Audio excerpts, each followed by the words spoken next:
Ке ги задржали Спасовски 50 мината на Заев. Што ќе се случи со армијата советници на премиерот по неговата оставка, односно по формирањето на преходна влада. И клучно, дали воопшто се потребни советите што според груба пресметка ги чинат граѓаните најмалку 25.000 евра месечно во период на влада за избори. Од кабинетот на Заев избегнуваат да дадат одговори на низата прашања за иднината на историски најбројните 50 владини советници.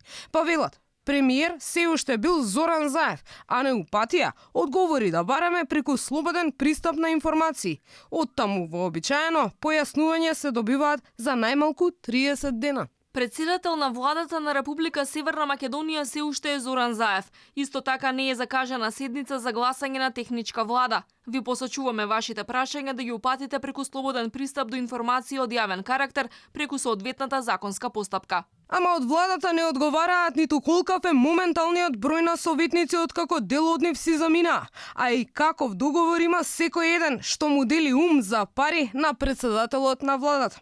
Според досегашната пракса, можни се неколку опции. Идниот технички мандатар има право да одлучи дали ќе ги задржи, ќе ангажира нови или воопшто нема да има советници, бидејќи ваквите ангажмани се поврзани со владиниот кабинет, односно со лицето што во моментот ја извршува функцијата премиер.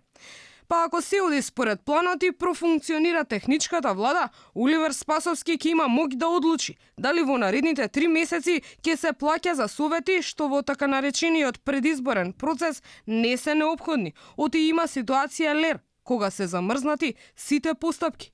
Неизвестно е дали тој како технички премиер ќе даде амин во наредните 3 месеци за џабе да се исплатат околу 75.000 евра, народни пари.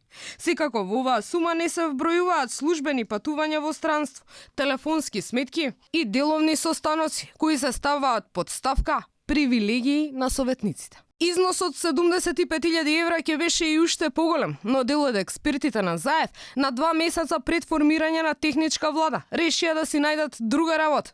Па тој си остана без специјалната за земјоделие Ленче Николовска, која си најде уште поплатена работа, а крај на советите за Заев одлучи да стави и Мерсел Белјали, кој делеше ум за подобрување на меѓуетничките односи. Од списокот советници на Заев предходно се прешкрта и универзитетскиот професор Ванчо Узунов, кој според договорот требаше да советува до крајот на 2019 година.